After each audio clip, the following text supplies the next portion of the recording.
No sé si están viendo ya la-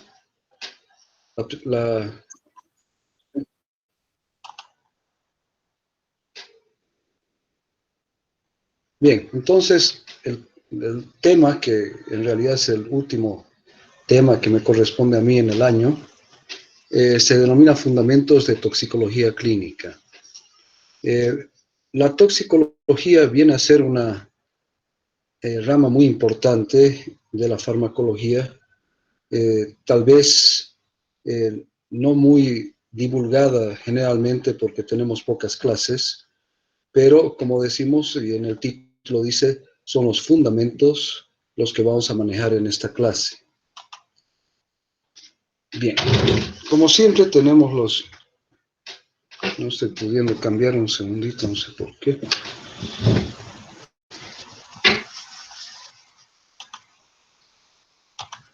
Bien, primero los objetivos de aprendizaje, ¿no?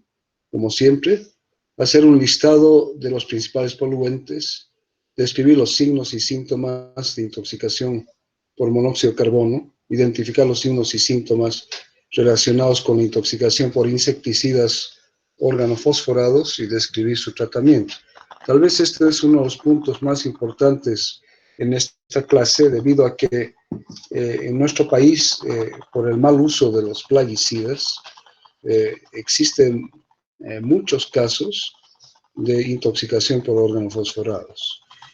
Describir los mecanismos de la quelación metálica que vamos a ver en otros tipos de intoxicación, identificar los quelantes con indicación clínica, sus indicaciones y sus efectos adversos, describir las características clínicas más importantes y el tratamiento de intoxicación por plomo, arsénico, mercurio y hierro, identificar los síndromes tóxicos relacionados a grupos de fármacos mayores, hacer un listado de antídotos para el manejo del paciente intoxicado por distintos fármacos, describir las características tóxicas de diferentes agentes y describir los pasos para el tratamiento de soporte del paciente intoxicado.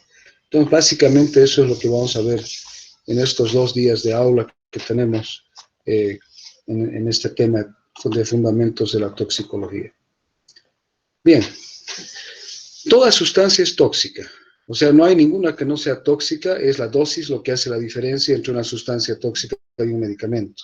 Y esto lo dijo Paracelso ya tan antiguamente como él vivió entre el año 1493 y 1541. Entonces ya en esa época él manifestó esto que es real. Nosotros hemos venido manifestando que la dosis tóxica de un fármaco generalmente es una dosis elevada, ¿no es cierto? O sea, el fármaco en cantidades más altas, a concentraciones elevadas, lo que da las manifestaciones tóxicas para diferenciarla de los efectos adversos y o colaterales que se presentan a dosis terapéuticas. Entonces, generalmente cuando hablamos de intoxicación por fármacos, nos estamos refiriendo a los signos y síntomas que aparecen cuando se emplean terapéuticamente o accidentalmente, si ustedes quieren, el fármaco a dosis más altas. En farmacología, entonces, como efecto tóxico, se designa la acción indeseada de un fármaco sobre el organismo de un individuo como consecuencia, por lo general, de una dosis excesiva, ¿no es cierto? Entonces, que eso no se les olvide. Las manifestaciones tóxicas de un fármaco ocurren cuando la dosis es muy alta o excesiva. La intoxicación es la reacción del organismo ante el contacto con cualquier sustancia tóxica y se considera que la intoxicación es aguda cuando los síntomas clínicos aparecen tras la exposición reciente a una dosis potencialmente tóxica de la sustancia química. Por otro lado, ¿no es cierto?, se considera que la intoxicación es crónica cuando excede estos plazos, es decir, cuando va más allá de la exposición aguda a un fármaco. Bien, peligro es la capacidad de un agente químico de infligir daño en una situación o circunstancia particulares relacionado con las características y condiciones del uso y la exposición al fármaco o al agente químico. Entonces, es peligro. Es decir, si tú utilizas eso, te puede ocurrir esto, ¿no es cierto? Entonces, un agente químico puede obviamente infligir daño y en ese caso se torna en un agente peligroso. Riesgo, la frecuencia esperada de que aparezca un efecto nocivo, indeseable por la exposición a un agente químico o físico. Y generalmente se relaciona con datos, dosis, respuesta y extrapolaciones hechas a partir de las relaciones en situaciones reales de exposición, ¿no? Es más o menos, a veces es difícil decir o establecer la diferencia entre peligro y riesgo, ¿no es cierto? Pero el riesgo se refiere más a la frecuencia de que aparezca un efecto nocivo. En cambio, el peligro es la capacidad que tiene el agente químico de infligir daño en una situación o circunstancias particulares. Podemos decir que una dosis elevada de un fármaco es una dosis peligrosa, ¿no es cierto? Y también podemos decir que a dosis elevadas de un fármaco el riesgo de que aparezca un efecto nocivo indeseable es mayor, ¿no? No sé si me están entendiendo esto. Bien, las vías de exposición se refieren a las vías de penetración de sustancias químicas en el organismo. Y existen obviamente diversas vías, ¿no? La inhalación, la ingestión, la absorción, ¿no es cierto? Que son vías importantísimas para la penetración de sustancias químicas. Es más, podemos decir de que estas generalmente son las vías por las cuales se utilizan los fármacos, ¿no es cierto? ¿Ya? La vía, la vía tópica, que es importante, ¿no es cierto? La vía tópica en mucosas, la vía tópica en la piel. Bien, la duración de la exposición. Las reacciones tóxicas difieren en términos cualitativos con base en la duración de la exposición. Y eso es lo que yo les decía hace un rato. Aguda es la que ocurre una o varias veces en un lapso de tiempo corto que puede ir de segundos a 1 a 2 días. ¿De acuerdo? Entonces, esto es en relación al tiempo, no va más allá de los 2 días. En cambio, la crónica es la que excede el tiempo de la exposición aguda o de la duración de la exposición. ¿Ya? Entonces, la crónica ya se consideraría de que es aquella que ocurre cuando la exposición al fármaco o a la sustancia química es mayor a 2 días. En cambio, la aguda va de segundos hasta un máximo de 2 días. Bien, entonces, ¿qué es la intoxicación? Es un conjunto de efectos nocivos producidos por un agente químico o físico. ¿Ya? Generalmente hemos dicho, esto ocurre a dosis o a concentraciones elevadas, ¿no? Del agente químico particularmente, pero puede ser también el físico. Es la manifestación clínica de la toxicidad consecuente a la exposición de agentes físicos o químicos. Porque no, ya habíamos mencionado eso en un anterior slide. Generalmente, obviamente estamos hablando de agentes químicos, pero también pueden ser agentes físicos.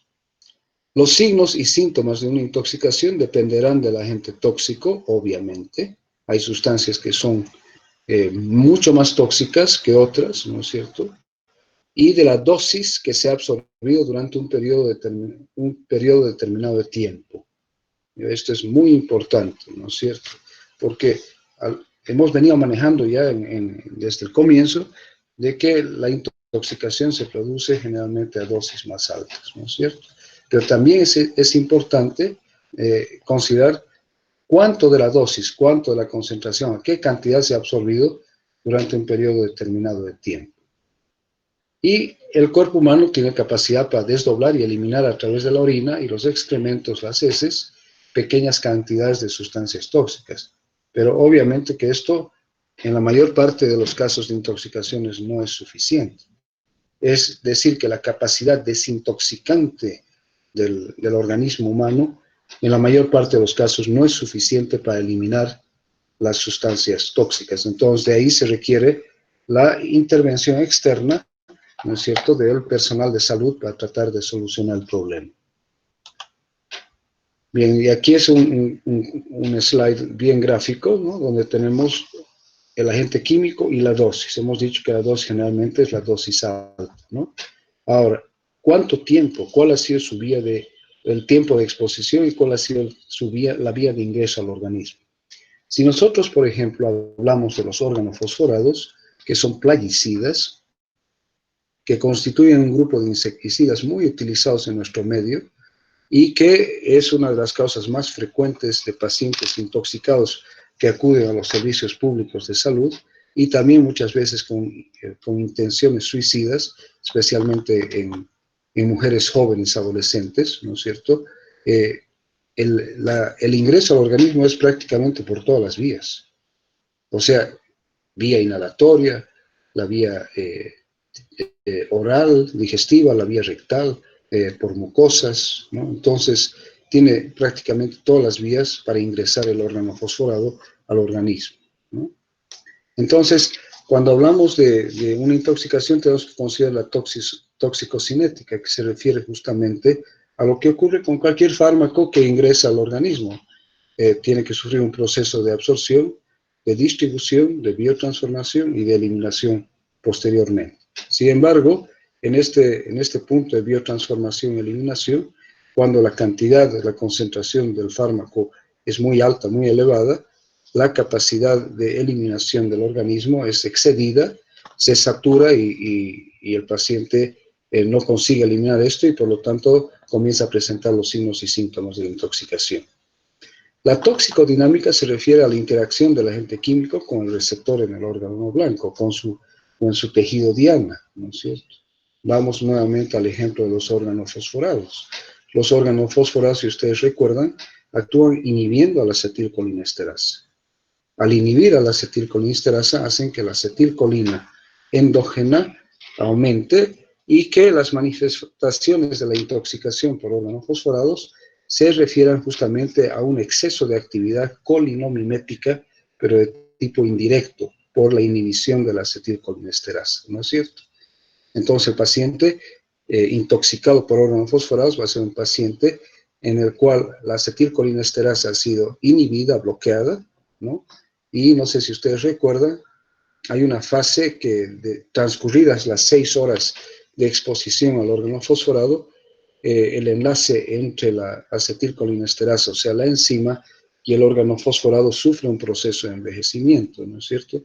Y pasa de una forma reversible a una forma irreversible, ¿de acuerdo? Entonces, a esto se refiere la toxicodinámica. Y todo esto lleva, o sea, el agente químico a la concentración que sea, ¿no es cierto? Se expone el organismo a tiene todos los procesos de toxicocinética correspondientes, su mecanismo de acción, y esto va a dar lugar a un efecto, ¿no es cierto? Y el efecto de todo esto va a dar las manifestaciones clínicas de la intoxicación, ¿no? Y aquí abajo tenemos, ¿no?, un círculo, si ustedes se fijan, de cuáles son las sustancias o las condiciones que pueden llevar a una intoxicación. Aquí vemos un bebé, ¿no es cierto?, que está tomando algo, probablemente inadvertidamente sea una sustancia con color y sabor agradable, como un medicamento, que lo han dejado al alcance del bebé y el bebé se lo va a tomar, o el niño se lo va a tomar, ¿no es cierto? Pero también las sustancias que pueden causar intoxicación pueden estar en los alimentos, pueden estar en el agua, pueden estar en reses, en cerdos, en fin, inclusive en los peces, los pescados, como hay tanto mercurio en las aguas de los ríos por el incremento de la actividad minera sin control, especialmente en los ríos que hacen que se contamine, pero también en los océanos. Y por otra parte, los mismos venenos, ¿no es cierto? Las sustancias que de por sí han de ser tóxicas, ¿no? Entonces, todo esto forma parte de la intoxicación del paciente. Y aquí vemos unas imágenes muy sugestivas de que inclusive están realizándole un masaje cardíaco para tratar de revertir las manifestaciones de la intoxicación en el paciente. Bien, distribución de las intoxicaciones según el producto. Entonces, fíjense que el 71% de los casos de intoxicación es dado por medicamentos. ¿Bien? Ahora, estas intoxicaciones por medicamentos pueden ocurrir generalmente, ¿no es cierto?, o por una mala dosificación del fármaco, o también por la propia naturaleza del fármaco. Pongamos de ejemplo a los digitálicos como la digoxina, cuya dosis terapéutica es muy cercana o prácticamente a veces cuando se utiliza una dosis de carga rápida, la dosis es cercana o ya es la dosis tóxica. Entonces, los medicamentos constituyen las causas más frecuentes de intoxicación, 71%, los productos agrícolas, 11%, productos domésticos, ¿no? Pucha, hoy en día nuestros hogares se han convertido en un almacén de productos de limpieza, ¿no? Utilizados para distintos fines en la casa, ¿no? Para lavar los platos, para limpiar los mesones, para desinfectar los baños, ¿no? Entonces constituyen el 9%, las drogas de abuso el 6% y fíjense que los productos industriales el 3%.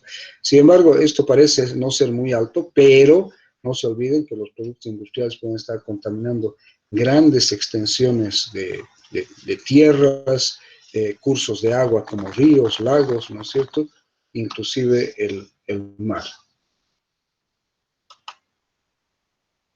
Los grupos terapéuticos, y hemos dicho que los fármacos, ¿no? Hemos visto aquí es la causa más frecuente de intoxicación, los medicamentos, 71%. Veamos que dentro de estos, los que más causan intoxicación son los psicofármacos, ¿no? Los psicofármacos a veces por dosis elevadas utilizadas con intención terapéutica, pero muchas veces la combinación de psicofármacos, por ejemplo, algunos depresores del sistema nervioso central, como es la combinación de alcohol con un psicofármaco, ¿no es cierto? Entonces, 90%. Cardiovasculares, el 5%. Los analgésicos que son tan utilizados, el 4%. Y el exceso de vitaminas, aunque esto no parezca, muchas veces, y en el mundo moderno, especialmente en el mundo occidental, existe una gran tendencia al consumo de vitaminas, pero muchas veces no nos fijamos en las dosis que están en la etiqueta de los frascos de vitaminas, porque ya muchas de ellas ya pasan del 100% requerimiento diario.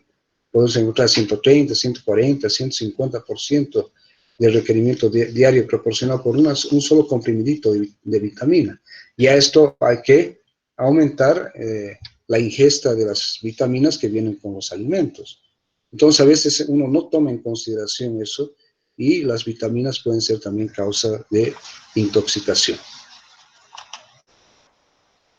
Bien, ¿cuáles son los principios activos que más causan intoxicación? En primer lugar, las benzodiazepinas con un 37%.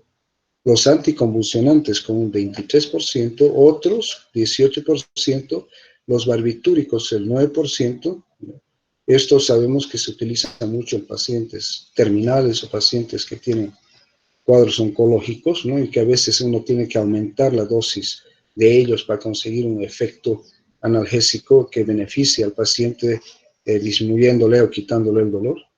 El 9%, las fenotiacinas el 8%, fíjense la dipirona, ¿no? Analgésico antipirético dentro de los AINES, muy utilizado en pediatría, considerado como fármaco componente del formulario terapéutico nacional, muy utilizado en la medicina pública, y la carbamazepina el 2%, ¿no? Entonces fíjense que la causa más frecuente de intoxicación de fármacos que actúan sobre el sistema nervioso central son las benzodiazepinas, ¿no? Ahí tenemos el diazepam, el alprazolam, midazolam, etcétera, ¿no? O sea, esos son, y son muy utilizados a nivel mundial. Tal vez en nuestro medio no tanto, aunque sí en las ciudades, ¿no? En las ciudades se utilizan muchísimo las benzodiazepinas. Bien. Clasificación de las sustancias químicas según el efecto nocivo, entonces pueden ser irritantes, pueden ser asfixiantes, pueden ser anestésicas, pueden producir daño al pulmón, ¿ya? Y pueden ser tóxicos sistémicos, ¿no? Entonces, hay que tomar en cuenta esta clasificación, ¿ya? Fíjense que al que más miedo uno le tiene es a los tóxicos sistémicos, pero fíjense que todas ellas tienen su importancia. Hay sustancias que directamente producen, por decirles, fibrosis pulmonar. Entonces estas sustancias van a dañar el pulmón, y van a ser a veces irreversibles. Entonces hay consecuencias serias en relación a la intoxicación por estas sustancias. Bien, factores que determinan el efecto tóxico. En primer lugar, las características del agente tóxico. Y aquí sí hay que siempre tomar en cuenta que hay agentes que son más tóxicos o potencialmente más tóxicos que otros. Y eso es indudablemente una verdad. Factores biológicos del propio individuo, ¿no? O sea, es decir, la toxocinética que hemos hablado, que es la farmacocinética, la absorción, la distribución, la biotransformación, ¿no es cierto?, la eliminación del fármaco, de la sustancia tóxica. Luego hay que tomar en cuenta el comportamiento según la edad, según el sexo, según el peso, las diferencias genéticas, es decir, individuales que pueden haber de un individuo a otro, y el estado de salud previo del paciente, ¿no es cierto? O sea, ¿cuál es su estado de salud? Porque puede estar afectado de una manera que con la sustancia o el fármaco tóxico esta condición empeore, ¿no es cierto? O haga que los efectos tóxicos sean más notorios. Condiciones metabólicas, ¿no? Si es que el paciente se encuentra en reposo, se encuentra con actividad física, con trabajo, ¿no? Y también, obviamente, la exposición a otras sustancias químicas, ¿no?, que pueden ocurrir al mismo tiempo. Esos entonces serían factores biológicos del individuo, o sea, absorción, distribución, biotransformación, la edad, el sexo, el peso, ¿no?, la genética y el estado de salud del paciente. Condiciones metabólicas, si está de reposo o trabajo, y la exposición a otras sustancias químicas. Factores del ambiente. Intervienen la temperatura, la humedad, la hora del día, el estrés proveniente del ambiente al cual está siendo sometido el paciente, ¿no es cierto? Incluyendo aquí el viento, ¿no? Todos esos son factores importantes, la calidad del agua, ¿no?, etcétera, etcétera. Bien, ¿cómo clasificamos a las intoxicaciones según su tipo de exposición? Ya habíamos hablado algo al comienzo, en aguda, ¿no?, y crónica, básicamente. Pero puede haber un fenómeno que sea una intoxicación con manifestaciones agudas en una exposición ya crónica, ¿no es cierto? Y por último tenemos, según el tipo de exposición, de tipo desconocido. ¿Bien? Entonces, básicamente aguda, crónica, aguda en crónica y desconocida. Eso sería según el tipo. Porque a veces uno no sabe cuándo ha estado expuesto a la sustancia tóxica. Yo me acuerdo, hace unos años tuve una paciente, la cual ella trabajaba en una tienda donde vendían pinturas. Entonces, aparentemente las pinturas estaban todas tapadas, pero también preparaban pinturas y ella sufrió una intoxicación por la exposición crónica a las pinturas, ¿no? Tuvo manifestaciones ya de tipo crónico. Bien, entonces aguda es exposición a un agente durante un periodo corto de tiempo, hemos dicho que puede ser segundos, horas, ¿no? Hasta 2 días, ¿no? Ahora, la exposición aguda puede ser única o puede ser repetida. Existe este ejemplo que yo les ponía de la paciente que trabajaba en la fábrica, en la tienda de pinturas, a eso llamaríamos entonces una exposición repetida, porque ella trabajaba de lunes a sábado a mediodía y estaba expuesta prácticamente 5 días y medio a las pinturas que causaron la toxicidad en ella. O puede ser una exposición única, es decir, el peón de campo que estaba manipulando unos frascos que contenían organofosforados, inadvertidamente se vació sin querer parte del contenido, todo el contenido de un frasco en su ropa y sufrió la intoxicación. Fue una sola vez. O también el peón de campo que al trabajar en el campo va fumigando varias veces, a veces a la semana, en el mes y en el año, entonces sufre ya una exposición repetida. Y la crónica, que es una exposición continua o repetida por tiempo prolongado en días, meses o años, ¿no es cierto? Ahora, ¿a qué nos referimos cuando decimos aguda en crónica? Es una exposición aguda sobre una base de exposición crónica al mismo agente. Es decir, que el paciente, ahí sería lo que yo estaba hablando del peón de campo que fumiga varias veces, ¿no es cierto? Pero que de repente tuvo como les dije, un accidente, se le vació, y que podía haber podía haber sido una sola vez, pero puede haber sido que ya él estaba expuesto varias veces a la sustancia tóxica, al órgano fosforado, porque realiza fumigaciones continuas, pero de ahí sufre un accidente, se vuelca el contenido del órgano fosforado en su ropa, ¿no es cierto? Bien, signos y síntomas, ¿no? Si eso ya sabemos, solamente recordar, el síntoma es una manifestación de una alteración orgánica o funcional apreciable solamente por el paciente. O sea, el dolor. Nosotros médicos podemos decir, tratar de cualificar qué tipo de dolor tiene el paciente, pero al final el que siente el dolor es el paciente y es difícil saber a veces el tipo o la intensidad del mismo, ¿no? La fatiga, el insomnio, son todo manifestaciones que son apreciables solamente por el paciente. Y signo es una manifestación de una alteración orgánica o funcional apreciable tanto por el paciente como por un observador, ¿no es cierto? El paciente comienza a convulsionar, el paciente presenta deformidad de miembro, el paciente presenta tos, el paciente presenta lesiones cutáneas a consecuencia de la exposición o a la utilización de alguna sustancia, ¿no es cierto? ¿Ya? Entonces, eso es el signo, es algo visible, ¿no es cierto?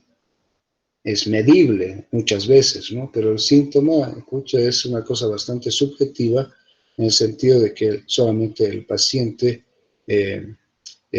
aprecia esto. Bien, efecto agudo, entonces, repetimos, aquel de aparición rápida y curso, generalmente en las primeras 24 horas, pero hemos dicho de que puede empezar en segundos. Producida por una sola dosis o por una corta exposición a una sustancia. ¿De acuerdo? Ejemplos de efectos agudos, irritación de la piel y mucosas. Efectos en el sistema nervioso central y periférico, ejemplo como excitación, parestesias, ¿no? Depresión respiratoria. Esas son entonces manifestaciones entonces de efectos agudos, ¿no? O efectos cardiovasculares como bradicardia, taquicardia, hipertensión arterial, hipotensión. Ya hemos dicho efectos respiratorios, depresión respiratoria, taquipnea. Efectos gastrointestinales, náuseas, vómitos, diarreas, ¿no? O también puede ser constipación. Vamos al ejemplo, por ejemplo, de una intoxicación por órgano fosforado. Lo estoy tomando el órgano fosforado porque es tan común, ¿no es cierto? Va a presentar al paciente húmedo, ¿no es cierto? Va a tener diarrea, va a tener un aumento de la micción, va a tener un aumento de la sudoración, ¿no es cierto? ¿Ya? Pero además va a estar muy activo el sistema digestivo. ¿Por qué? Porque sabemos que el efecto parasimpático a nivel del aparato digestivo es estimulante, ¿no es cierto? Efectos renales, oliguria, anuria, retención urinaria, ¿no? Todas son manifestaciones de toxicidad. Y aquí tenemos algunas fotos o imágenes, ¿no? Donde vemos un paciente con irritación conjuntival, otro paciente con una reacción de la piel, ¿no? Con ampollas, ¿no? O alteraciones a nivel de la piel de las manos, ¿no? Con un eczema, que afecta edema de los dedos, o los vómitos. Entonces son todas esas manifestaciones de intoxicación que son visibles y obviamente pueden ser también medibles. Los efectos crónicos, como ya hemos dicho, se observan a largo plazo y son el resultado de varias exposiciones, generalmente a cantidades pequeñas de la sustancia, repetidas por un tiempo prolongado, a menudo, pero no siempre, irreversibles. Eso es lo que decía, por ejemplo, los efectos de una intoxicación crónica a nivel pulmonar puede llevar a una fibrosis pulmonar de tipo irreversible, ¿no es cierto? Y algunos efectos a largo plazo, por ejemplo, cutáneos, dermatitis de contacto, reacción alérgica, el cloracné, ¿no es cierto? Pero esto también puede ser agudo, ¿no? Los efectos cutáneos, puede aparecer un rash, puede aparecer un eczema, ¿no? De contacto, tuvo contacto con una sustancia, una crema, un jabón, ¿no? Que le dio una reacción cutánea rápida, puede ser también agudo, ¿no? Neurológicos como neurotoxicidad retardada, cambios de conducta, neuritis periférica, ¿no? En el caso, por ejemplo, de algunos órganos fosforados como el paratión, como vamos a ver después, puede haber el síndrome intermedio, ¿no? Que da manifestaciones muscarínicas, nicotínicas y de neurotoxicidad y neurológicas, ¿ya? Entonces, esas son algunas de las manifestaciones de la intoxicación. Trastornos reproductivos, ¿no? Esterilidad en el hombre, disminución del índice de fertilidad, o también esterilidad en la mujer. Oftalmológicos, formación de cataratas, atrofia del nervio óptico, ¿no? O alteraciones a nivel de la conjuntiva, ¿no? Un enrojecimiento crónico, lagrimeo, etcétera, etcétera, que pueden ser manifestaciones de intoxicación, ¿no? Entonces aquí tenemos nuevamente, fíjense, algunas imágenes, ¿no?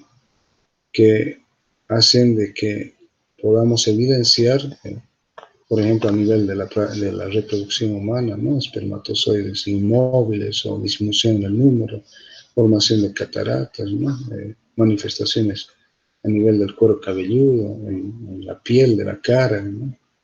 Con cloracné, por ejemplo, o respiratorios, o alteraciones a nivel psicológico también, ¿no? Que pueden llevar al paciente a diversos trastornos. Bien, entonces habiendo visto esto, vamos a ir a ver lo que se denominan los toxidromes, ¿ya? Entonces, este término fue acuñado por Moffenson y Grimscher y se refiere a la descripción por grupos de los síntomas y signos clínicos propios de ciertos tóxicos que comparten un mecanismo de acción igual o similar en combinación con el comportamiento de los signos vitales, ¿no? Entonces, toxidromes, ¿no? Es un conjunto de manifestaciones de intoxicación por distintas sustancias y que se manifiestan, en este caso, en la clasificación desarrollada por Moffenson y Grimscher, ¿no? Se realiza en base con el comportamiento de los signos vitales, como vamos a ver en este cuadro, ¿ya? Entonces, los toxidromes, síndrome adrenérgico. Si nosotros tomamos aquí los signos vitales y otros signos, fíjense, frecuencia cardíaca, adrenérgico, sabemos que es estimulante, ¿no es cierto? Cardíaco, cardiovascular. Entonces hay aumento de la frecuencia cardíaca, aumento de la presión arterial, aumento de la frecuencia respiratoria, ¿no? Aumento de la temperatura corporal, la pupila va a ser miótica, el peristaltismo puede estar aumentado, la piel puede ser pálida y sudorosa. El ejemplo es el uso de cocaína y anfetaminas, ¿ya? ¿De acuerdo? Bien. El síndrome colinérgico, ¿ya? Entonces, el efecto sobre la frecuencia cardíaca puede ser más o menos. La presión arterial puede estar aumentada o no. No tiene efecto propiamente sobre la frecuencia respiratoria, aunque sí sobre el centro respiratorio, provocando una depresión del centro respiratorio. La temperatura corporal puede no estar afectada, pero muchas veces puede haber, la piel está húmeda y fría, ¿no es cierto?, en el síndrome colinérico. Las pupilas pueden estar generalmente mióticas, pero el efecto es más miótico. Peristaltismo aumentado, la piel pálida, fría y sudorosa, y aumenta también la salivación, ¿no es cierto? Sudoración, salivación, ¿no? Y el ejemplo de esto es por órganos fosforados y carbamatos, ¿no? Más común con los órganos fosforados, pero con los carbamatos, ¿no? Menos común cuando se utilizan terapéuticamente. El síndrome anticolinérgico, entonces, la frecuencia cardíaca inicialmente puede haber bradicardia, luego hay taquicardia, la presión arterial está elevada, la frecuencia respiratoria ahí nomás, ¿no? La temperatura corporal, ahora sí, esto es típico de la atropina, ¿no es cierto? Aumento de la temperatura corporal Y en los niños es de tipo fatal, ¿no es cierto? Da un aumento, una hipertermia maligna que puede matar a los niños. Signo patognomónico de intoxicación por atropina es la midriasis. El peristaltismo está disminuido, obviamente, porque tiene un efecto anticolinérgico. La piel está seca, roja y caliente, ¿no? Yo a mis alumnos les hablé, o bueno, a ustedes también, de ese mnemotécnico para acordarse de intoxicación por atropina, ¿no? ¿Se acuerdan? Seco como hueso, eh, ¿se acuerdan o no? Ciego como murciélago, rojo como remolacha, caliente como una liebre y loco de remate, ¿no? Que eran las manifestaciones de la intoxicación por atropina. Entonces aquí tenemos a la escopolamina, a la atropina, ¿no es cierto? Que son de los más comunes, ¿no? Bien, y hay algunos fármacos que no son necesariamente anticolinérgicos porque tienen efecto también anticolinérgico, ¿no? Bien, serotoninérgico, frecuencia cardíaca aumentada, presión arterial aumentada, frecuencia respiratoria aumentada, temperatura corporal aumentada, también midriasis, aumento del peristaltismo, típicamente hay rubor, ¿no? Y esto es típico de los inhibidores de la monoaminoxidasa, ¿no? De algunos antidepresivos, ¿no? Y o sea, los inhibidores de los receptores, que son antidepresivos, ¿no es cierto? Y el litio, utilizado en el trastorno bipolar, ¿no? Opioide, fíjense que inhibe frecuencia cardíaca, inhibe presión arterial, frecuencia respiratoria, la temperatura corporal, típicamente lleva miosis, ¿no? La adrenérgico en realidad no es miosis, es midriasis, ¿no? Disculpen, creo que aquí tenemos un error, ¿no? Es la midriasis. Opioide, entonces miosis, el peristaltismo está disminuido, típicamente los analgésicos opioides producen constipación, igual que los anticolinérgicos, ¿no? ¿Ya? La piel está pálida y fría. El ejemplo es cualquier analgésico opioide, el que sea, cualquiera de ellos, porque estamos hablando ya de manifestaciones tóxicas de las mismas, ¿no? Y los sedantes y el etanol, ¿no? Frecuencia cardíaca disminuida, presión arterial disminuida, frecuencia respiratoria disminuida, temperatura corporal disminuida. Las pupilas ni mióticas ni midriáticas no tienen efecto sobre el peristaltismo, ¿no? La piel sí típicamente está pálida y fría. Y típico de esto es de las benzodiazepinas, el alcohol y los barbitúricos. Fíjense, esta es la combinación mortal. Esta combinación es la que ha matado muchísimos cantantes y artistas en el mundo, ¿no? Actores y actrices. Combinación de benzodiazepina, alcohol y barbitúricos. Todos depresores del sistema nervioso central. El alcohol solamente tiene una fase, ¿no? de estimulación, de liberación de las inhibiciones, pero es a dosis ya tóxicas, es depresor. Entonces, fíjense esta combinación, 3 depresores que lleva a la muerte a los pacientes. Bien, cuadro que elaboré, ¿no es cierto?, para describir algunos de los síndromes tóxicos más comunes. Entonces, tenemos a un lado el grupo farmacológico, al medio la columna de características clínicas.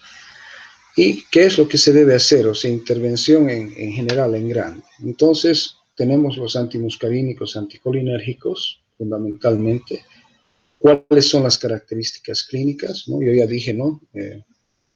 Del mnemotécnico que les hablé. Entonces, delirio, alucinaciones, que se acuerdan que dijimos loco de remate, convulsiones, coma, taquicardia, hipertensión, hipertermia, que hemos dicho que puede ser fatal en niños, midriasis típicamente, ese efecto se utiliza terapéuticamente para un examen de fondo de ojo, constipación y retención urinaria.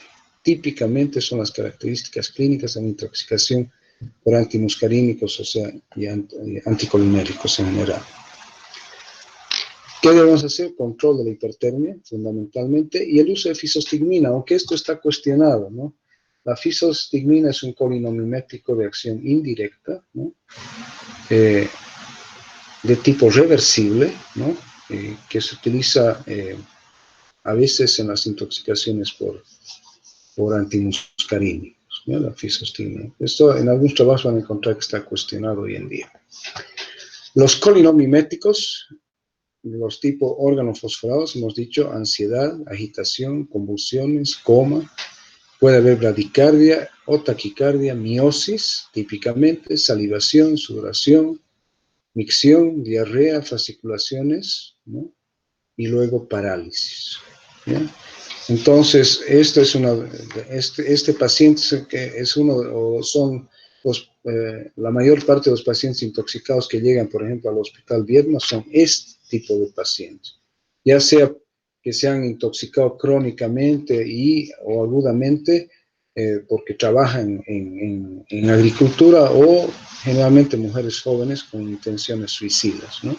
Se pelearon con el chico o terminaron con el chico y decidieron quitarse la vida, ¿no? La cosa más estúpida, obviamente. Los órganos fosforados, el Malathion, por ejemplo, hay varios órganos fosforados que los vamos a ver después, pero digamos, el Parathion es tal vez el más peligroso, ¿ya? El Malathion en los mamíferos, incluyendo a los hombres, o sea, al ser humano, disculpen, generalmente se metaboliza y se elimina, ¿no?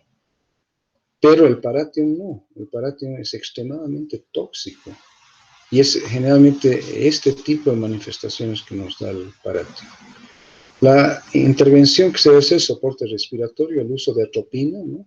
¿Hasta cuándo se debe utilizar atropina? Eso ya vamos a ver posteriormente, hasta que el paciente ya no tenga ninguna manifestación y se haya recuperado la colinesterasa endógena, ¿no es cierto?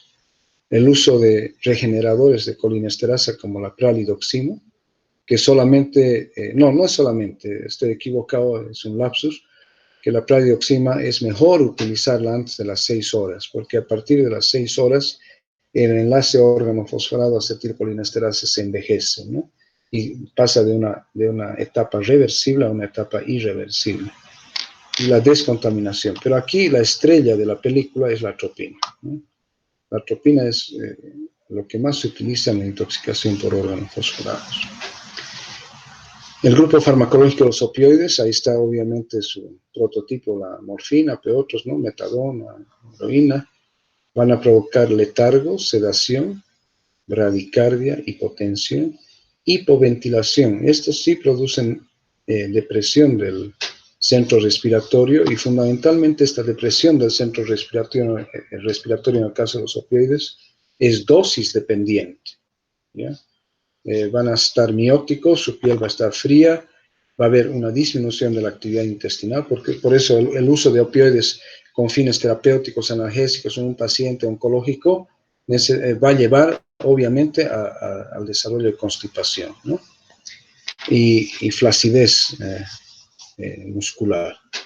La intervención en un antagonista, ¿no?, de los opioides como es la naloxona, y soporte respiratorio, porque ya les he dicho, el centro respiratorio está deprimido por los opioides. O sea, todos los opioides tienen el potencial de deprimir el centro respiratorio. Algunos más que otros. Generalmente esta depresión es dosis dependiente. A mayor dosis, mayor depresión del centro respiratorio. Pero a veces aquí hay que tomar en cuenta la vía de administración. Por ejemplo, la administración de un opioide por vía endovenosa puede provocar una depresión aguda del centro respiratorio sin necesariamente ser una dosis muy alta.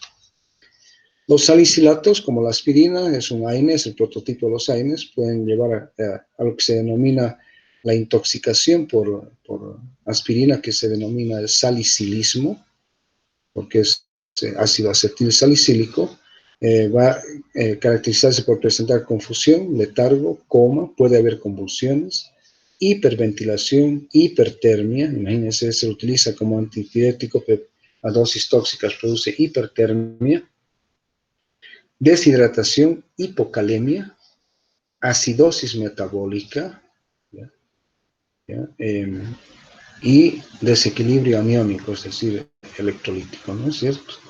Entonces, ¿qué se debe hacer? Fundamentalmente, corrección de la acidosis, porque es una acidosis metabólica, ¿no es cierto? Y también del desbalance o el desequilibrio hidroelectrolítico, forzar una diuresis alcalina mediante la administración de bicarbonato por vía sistémica y, si fuese el caso necesario, realizar hemodiálisis. Esto generalmente se da en forma accidental. En forma accidental. Yo me acuerdo de un pariente mío que tenía un tremendo dolor de muelas y lo único que tenía a mano era aspirina. Y aparentemente tenía bastante aspirina. Y como el dolor de muelas no cedía, comenzó a tomar una tras otra las tabletas de aspirina de 500 miligramos y bueno, habrá llegado pues a 6, 7 gramos, ¿no? Y ya se presentó este cuadro típico de intoxicación por aspirina. Los hipnóticos sedantes, barbitúricos, benzodiazepinas y el etanol, ¿no? Desinhibición inicial, ¿no es cierto? Feliz, alegre, ¿no? En la fase inicial, y luego letargo, somnolencia, estupor, coma, nistagmus, disminución del tono muscular, hipotermia. Ojo, esa creencia de que el alcohol aumenta el calor corporal es falsa. Puede provocar una vasodilatación cutánea y dar una falsa sensación de calor local, pero los órganos internos más bien sufren de hipotermia. Miosis e hipotensión, ¿no? Y una disminución de la actividad intestinal. Entonces, ¿qué se hace en estos pacientes? Soporte de la vía aérea, importantísimo, y respiratorio, evitar la sobrecarga líquida y utilización del flumazenil en pacientes intoxicados por benzodiazepinas, ¿no? Que es un antagonista de las benzodiazepinas. No se olviden que cuántos casos de intoxicados por etanol que se mueren, ¿no? Bien, estimulantes, las anfetaminas, la cocaína, la fenciclidina, ¿no? Las sales de baño. Este síndrome tóxico, toxosíndrome, se caracteriza por agitación, ansiedad, convulsiones, hipertensión arterial, taquicardia, son estimulantes simpáticos, no se olviden la mayor parte de esto, ¿no? Arritmias, midriasis, nistagmus vertical y horizontal, ¿no? Fundamentalmente, este nistagmus es típico de la fenciclidina, piel caliente y sudorosa, hipertermia, aumento del tono muscular y rhabdomiolisis. Puede haber un daño de los músculos, ¿no es cierto? Con destrucción de estos. ¿Cuál es la parte de la intervención importante? Uno, controlar las convulsiones, ¿no? Y generalmente las convulsiones, fíjense, aquí estamos viendo que las benzodiazepinas van a dar lugar a toxicidad, pero en este caso las benzodiazepinas son tratamiento de las convulsiones por estimulantes, control de la hipertensión arterial y de la hipertermia, ¿no? Más que todo control de las manifestaciones cardiovasculares, ¿no? Aparte de eso. Y las convulsiones, obviamente, con benzodiazepinas. Bien, inhibidores de la recaptación de la serotonina, o sea, fundamentalmente estamos hablando de los antidepresivos. Dentro de estos, las manifestaciones de la intoxicación son delirio, alucinaciones, convulsiones, coma, taquicardia, hipertensión arterial, hipertermia, midriasis, constipación, retención urinaria, las 3Cs, coma, convulsiones y cardiotoxicidad, arritmias e hipotensión. Aquí nuevamente, en este caso hay que controlar las convulsiones, ¿no es cierto? Corregir la acidosis que puede ocurrir con el uso de estos fármacos a dosis tóxicas. Se debe, corregir la acidosis y la cardiotoxicidad. A veces es necesaria la ventilación mecánica en este tipo de pacientes.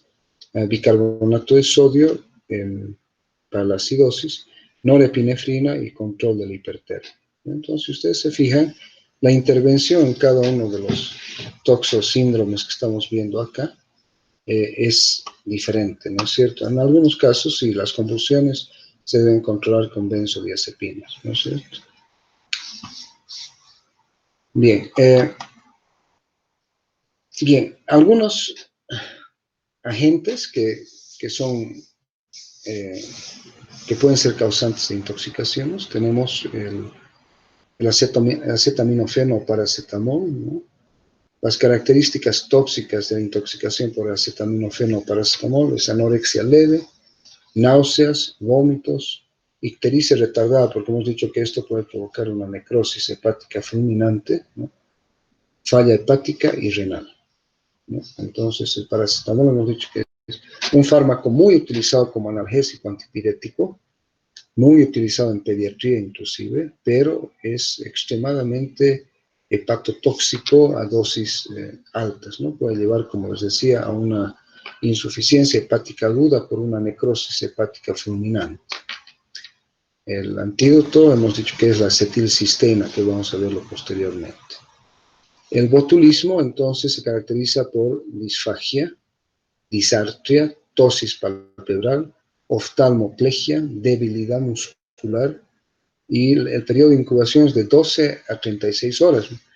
Aquí hay que tener mucho cuidado que el botulismo se presenta mucho con la intoxicación por botulismo, generalmente en envases, en alimentos en envases enlatados en mal estado, o también en pescados mal conservados, ¿ya?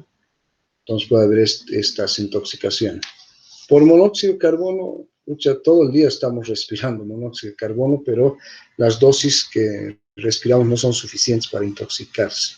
Pero sí, la intoxicación por monóxido de carbono, por ejemplo, cuando inadvertidamente la persona se ha dormido con la estufa funcionando, ¿no es cierto?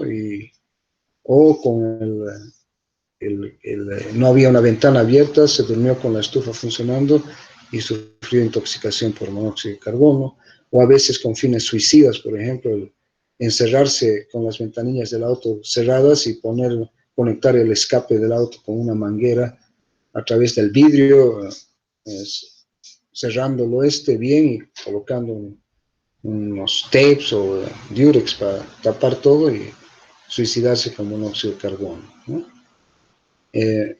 Entonces, el monóxido de carbono puede provocar coma y muerte, acidosis metabólica, hemorragia retiniana. Bien, el cianuro, típicamente un veneno, ¿no es cierto? El cianuro. Entonces, generalmente el paciente despide un olor agrio a almendras, presenta convulsiones, coma, depresión respiratoria, muerte y un electrocardiograma anormal. Generalmente la intoxicación por cianuro es más de tipo profesional, por ejemplo, en pacientes que fabrican ciertos componentes que a veces tienen cianuro, o a veces con intenciones criminales, ¿no? O también suicidas. El etilenglicol, ¿no? Que era y es bastante común todavía en los refrigerantes de los radiadores de autos, ¿no? Ustedes tal vez han visto ese líquido verde o rojo a veces, que contiene etilenglicol y que puede ser una causa de intoxicación. Pues hay que manipular esto con mucho cuidado. Puede llevar a falla renal, cristaluria, un gap osmolar y aniónico, excitación del sistema nervioso central y luego depresión. La intoxicación por hierro, ¿no? Generalmente es más común con el hierro parenteral, pero también la utilización a dosis muy altas y por tiempo más prolongado de hierro con fines terapéuticos, o en niños, cuando la dosis administrada ya sea terapéuticamente o accidentalmente ha sido muy alta, entonces va a llevar a diarrea sanguinolenta, coma, leucocitosis y a hiperglicemia. Por plomo, bueno, ya se han fijado de que antiguamente la gasolina tenía plomo como aditivo, hoy en día en la mayor parte de los países se le ha quitado el plomo como aditivo, pero la intoxicación por plomo puede darse en fábricas o inadvertidamente en tierras y en cursos de agua que han sido contaminadas con plomo. Entonces se caracteriza por dolor abdominal, hipertensión, convulsiones, debilidad muscular, anorexia, encefalopatía, neuropatía motora demorada, es decir, que no aparece ese rato, sino comienza a perder la fuerza y presentar alteraciones en la actividad motora, muscular en distintas partes del cuerpo, falla renal, función reproductiva disminuida y sabor metálico, ¿no? Aparentemente, una de las causas de la declinación del Imperio Romano fue que las tuberías que ellos utilizaban en sus casas para llevar agua potable, porque los romanos fueron prácticamente los primeros que entubaron el agua y la llevaron a sus casas, pero aparentemente sus tuberías eran hechas de plomo y sufrieron una intoxicación generalmente crónica por plomo, y dicen algunos historiadores que el plomo ha tenido una parte importantísima en la declinación del Imperio Romano. El ácido lisérgico, el LSD, alucinaciones, midriasis e hipertensión. El mercurio, tan utilizado en la minería del oro fundamentalmente, ¿no es cierto? Contaminando tierras, contaminando cursos de agua en la Amazonía brasilera, en la Amazonía boliviana. Este va a llevar a falla renal aguda, temblor, salivación, gingivitis, colitis, eretismo y síndrome nefrótico, ¿no? Luego el metanol, ¿no? Que a veces cuando existen tragos adulterados, en vez de tener etanol, tienen metanol. Generalmente este es un alcohol proveniente de la madera. Las características tóxicas: respiración rápida, síntomas visuales, un gap osmolar, acidosis metabólica severa. Los hongos, por eso que uno tiene tanto miedo a veces de ingerir hongos, uno tiene que saber cuáles son los hongos comestibles y cuáles no. Pero la intoxicación por hongos en forma generalmente accidental al ingerir hongos que no deberían ser consumidos, se caracteriza por náuseas y vómitos severos 8 horas después de la ingestión, falla hepática y renal demoradas que aparecen 36, 48 horas después, ¿no? Entonces los hongos hay que saber cuáles son comestibles y cuáles no. Y la feniciclidina, que el PCP que hemos visto anteriormente, coma con los ojos abiertos. Es una característica de la intoxicación por el PCP. Nistagmus vertical y horizontal, que ya habíamos visto en otro slide, ¿ya? Entonces, estos son cuadros que yo los elaboré para facilitarles a ustedes esta parte que se refiere a los síndromes, ¿no? Y a las características tóxicas de algunos agentes. Bien, ¿cuándo debemos sospechar de intoxicación, no? O sea, sospechar de intoxicación en caso de compromiso multisistémico, cuadro clínico de inicio súbito, cuadros gastrointestinales graves. No se olviden que algunas de las causas de gastroenteritis, gastroenterocolitis agudas, disenterías agudas, son nada más que intoxicación, pero en este caso intoxicación por bacterias, ¿no es cierto? Y los productos de las bacterias, por ejemplo, Escherichia coli, Shigella, ¿no? Salmonella, que pueden provocar cuadros gastrointestinales graves. Pero generalmente y felizmente son de corta duración y de recuperación completa. Inconsciencia sin causa aparente. Encontramos al paciente tirado ahí o en su cama y no sabemos qué ha pasado. Convulsiones de origen desconocido, ¿no? Hemos visto que muchos de los pacientes convulsionan cuando están intoxicados. Y no relación entre la historia clínica y el examen físico. ¿De acuerdo? Entonces sabemos que normalmente debe haber una complementariedad entre la historia clínica y el examen físico del paciente, pero a veces no hay una relación y el paciente está sintomático, ¿no? Presenta signos y también síntomas, y eso hace que uno sospeche de una intoxicación. Bien, ¿qué se debe consignar frente a un cuadro de sospecha o de evidencia de intoxicación? Fundamental, consignar signos vitales: frecuencia cardíaca, presión arterial, frecuencia respiratoria y temperatura. Hemos visto que todos estos signos vitales son parte de los toxosíndromes, ¿no es cierto?, que hemos visto anteriormente. Luego, evaluar las 3 P's: pupila, miótica o midriática, ¿no es cierto? Es importante, es un signo importante. Peristaltismo, paciente con actividad intestinal aumentada o disminuida. ¿Y cuáles son las manifestaciones a nivel de la piel, no es cierto? Está fría, está caliente, está roja, está pálida, tiene una erupción, tiene un rash, ¿no es cierto? ¿Ya? Y el electrocardiograma, obviamente, ¿no? Hay que ver, porque muchas de las sustancias que son tóxicas producen alteraciones electrocardiográficas. ¿Listo? Bien, ahora algunos toxosíndromes específicos, como es la intoxicación por depresores, que ya los habíamos visto antes, los sedantes, los opiáceos y el alcohol, ¿no es cierto? Hemos dicho que esta es la combinación mortal, ¿se acuerdan? Sedantes, opiáceos y alcohol. Ahora, cuando hablamos de sedantes, estamos hablando generalmente de fármacos hipnosedantes. Por ejemplo, hemos puesto de ejemplo en los sedantes a las benzodiazepinas, ¿ya? Yo me acuerdo que había un docente que decía, si tú te intoxicas por benzodiazepinas, no necesariamente te vas a morir, vas a dormir mucho tiempo, ¿no? Porque son hipnóticos. Pero si tú combinas una benzodiazepina con alcohol en gran cantidad, te vas a morir. Y eso se me quedó a mí desde la época que yo era estudiante, ¿no? Entonces, sedantes, opiáceos y alcohol. Ahora, ¿cuáles son los grados de intoxicación por depresores? Primer grado, el paciente está obnubilado, responde a preguntas y obedece órdenes. Segundo grado, el paciente está en coma superficial, tiene respuesta al dolor, o sea, tú le pellizcas en la base del cuello, ¿no es cierto?, o en la parte posterior del brazo, y le duele, y sus reflejos están intactos. Tercer grado, no responde al dolor, sus reflejos están hiporrefléxicos y existe depresión respiratoria, ¿no? Que a veces esto es lo que lleva al paciente a la muerte. Y en el cuarto grado hay arreflexia, hay depresión respiratoria y cardiovascular, y el paciente se puede pasar de este grado 4 directamente ya a la muerte, ¿no? Entonces, esto es característico, el toxosíndrome por sedantes, opiáceos y alcohol, ¿ya?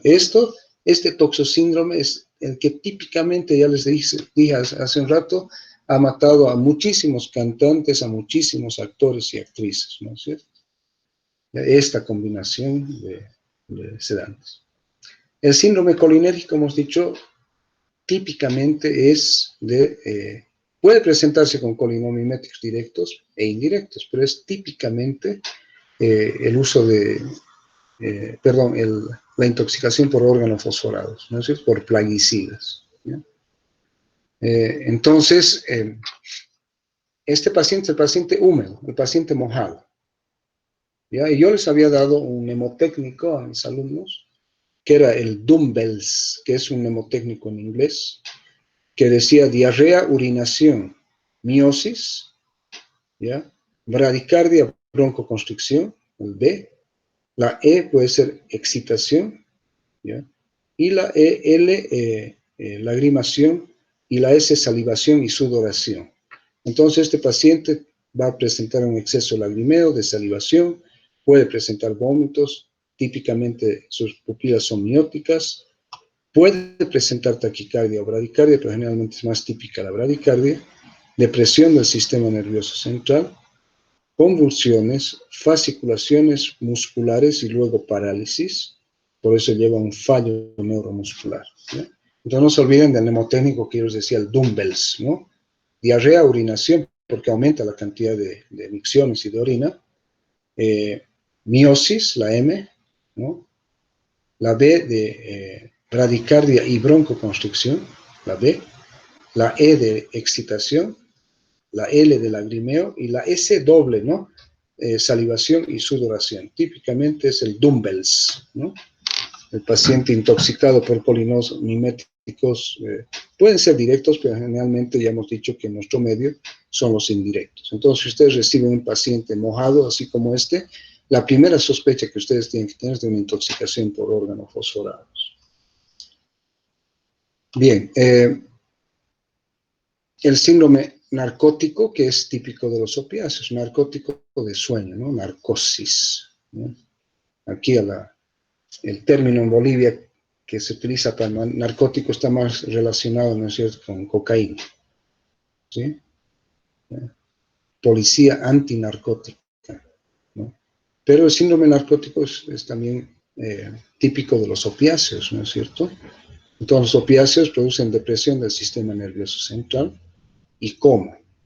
Típicamente también, como los órganos fosforados, producen miosis, depresión respiratoria, ojo, hipotensión y bradicardia, ¿no es cierto? Y aquí deberíamos incluir la disminución de la actividad intestinal con constipación también, ¿no? Entonces, este es el síndrome narcótico, ¿ya? Bien, el síndrome sedante hipnótico, que hemos dicho ya, barbitúricos, alcohol, neurolépticos, benzodiazepinas, antiepilépticos y la glutetimida, ¿ya? A este se llama síndrome sedante hipnótico, confusión, coma, pupilas variables, pueden ser mióticas o midriáticas, típicamente depresión respiratoria, que hemos dicho, ¿no es cierto? Hipotensión e hipotermia, típico de la intoxicación, ya sea por barbitúricos, por alcohol, por benzodiazepinas, ¿no? La piel fría, la hipotermia.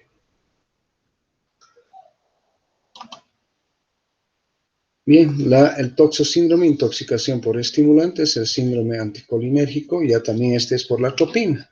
Entonces, a diferencia del intoxicado por órganos fosforados, o sea, por colinamiméticos directos o indirectos, este paciente es seco, ¿ya?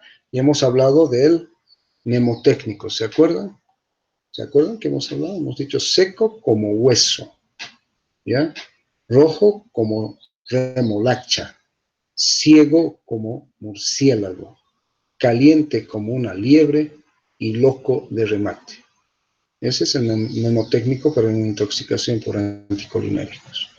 Entonces, esto puede dar lugar a porque muchos de los antihistamínicos también tienen efectos anticolinérgicos. Entonces, antihistamínicos, antiparkinsonianos, neurolépticos, antidepresivos tricíclicos, miorelajantes y, obviamente, la atropina, ¿no? Algunos hongos como la Amanita muscaria, y puede tener varios grados, ¿ya?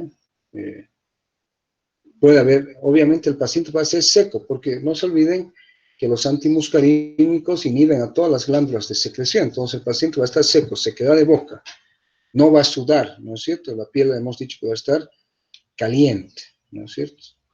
Entonces se queda de boca, hipotensión y cambios de humor, primer grado. Segundo grado, paciente midriático, visión borrosa, ¿no?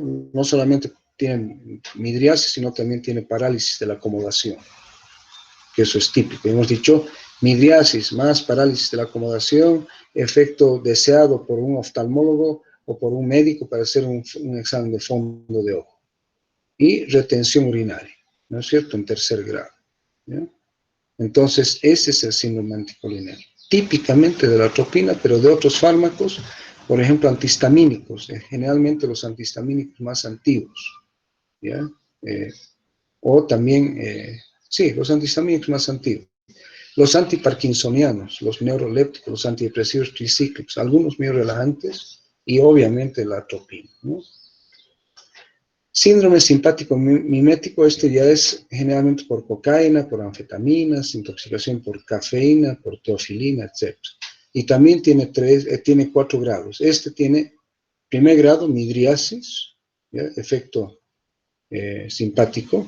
En el cuadrito que les dije que corregimos la miosis por midriasis, temblor, ¿no? Rubor, efecto simpático el temblor, ¿no es cierto? Rubor, sudoración e irritabilidad, ¿no es cierto? Segundo grado, el paciente está confuso, hay hipertermia, hay taquicardia y hay taquipnea. En el grado 3 hay delirio y además ya hay arritmias cardíacas. Esta fue una de las causas que casi lo mató a Maradona en una de sus etapas iniciales de drogadicción, ¿no es cierto?, a la cocaína, que estuvo en el Uruguay internado mucho tiempo porque tuvo una arritmia cardíaca seria que casi lo mata. Y el grado 4, coma y convulsiones. Entonces, este es el síndrome simpático mimético. ¿De acuerdo? Bien. Unos 2 o 3 slides más, ¿ya? ¿Cuál es el tratamiento? ¿Ya? Y mañana vamos a continuar, pero obviamente, ¿cuáles son los objetivos del tratamiento de los pacientes que hemos visto hasta ahora? 1, mantener los signos vitales, fundamental. Dos, evitar una mayor absorción de la sustancia tóxica, ya sea por vía digestiva o por vía tópica cutánea, por ejemplo, como en el caso de los órganos fosforados, ¿no? Luego, favorecer la eliminación. Esto puede ser por vía renal, ¿no es cierto? Si es que está intoxicado por aspirina, alcalinizar la orina mediante la administración de bicarbonato para facilitar la eliminación, convertir a la aspirina en hidrosoluble para que se elimine, ¿no es cierto? Administrar antídotos específicos, ¿no? Vamos a ver eso en el curso de la clase de mañana, y evitar nuevas exposiciones. ¿Listo? Entonces, creo que aquí vamos a quedar, sí. Vamos a quedar entonces en esta parte, ya en el paciente que habíamos visto en el anterior slide. Y con esto vamos a terminar la clase de hoy y continuamos el día de mañana. No sé si hay alguna pregunta. ¿Si ha quedado todo claro para ustedes? Las estoy escuchando. Díganme. ¿Alguna pregunta? ¿Alguna duda? O si no hay preguntas, si nadie habla, debe ser que todo está claro, ¿no es cierto? ¿Qué me dice?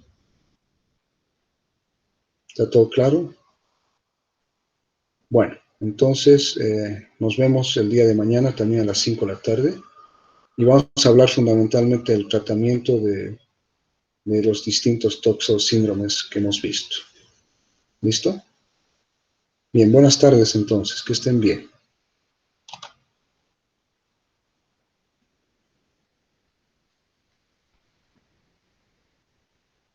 Doctor, una pregunta antes de terminar. Diana, te escucho. Dime. Últimamente vi en las noticias de una señora que estaba con tratamiento con yodo radiactivo, no sé si eso entraría en este tema. Y dijo que se acumuló y bueno, no podía recibir atención médica. Ya, no te olvides que cualquier tipo de radiación, o sea, de este tipo, ya sea yodo radioactivo o los mismos rayos X, son acumulativos, ¿ya? Es decir, no se pueden eliminar estos, ¿no? Entonces, en pacientes que están siendo sometidos a tratamientos con yodo radioactivo, obviamente que deben usar dosímetros, ¿ya? Los dosímetros miden la cantidad de radiación a la cual su organismo ha estado expuesto y qué cantidad de radiación existe en su organismo. Estos dosímetros son utilizados obviamente por los radiólogos y también por médicos que realicen estudios radiológicos y se exponen, pero también en pacientes oncológicos en los cuales se debe usar sustancias radioactivas, ¿no? Por ejemplo, en aceleradores lineales o el yodo radioactivo que se utiliza en los casos de hipertiroidismo. Pero esto es raro porque generalmente las dosis que se manejan de yodo radioactivo son dosis terapéuticas, ¿no es cierto? Entonces debe haber habido algún problema con la señora, porque habíamos visto al comenzar esta clase que depende mucho también de la persona, ¿no? Cuál es su estado de salud previo, ¿no? Cuáles son las características propias de la persona que pueden haber hecho de que el yodo radioactivo disque se haya acumulado. Pero no te olvides que en la clase de hipertiroidismo hemos visto que el yodo radioactivo actúa durante bastante tiempo, ¿no? Porque va a llevar a la destrucción de la glándula tiroides, ¿no? Entonces había que ver con mayor detalle qué es lo que le pasó a esta señora, ¿no? Como yo te digo, es improbable, pero puede ocurrir, ¿no?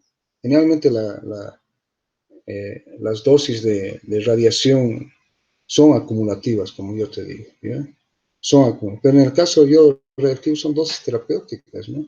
Es más acumulativo en los pacientes o en el personal de salud, por ejemplo, que maneja rayos X, por ejemplo, en el caso de la radiación. Había que ver un poquito más en relación a esta señora, qué pasó, ¿ya? Está bien, doctor, gracias. Bien, entonces, si no hay más preguntas, nos vemos mañana, ¿ya? Muchas gracias.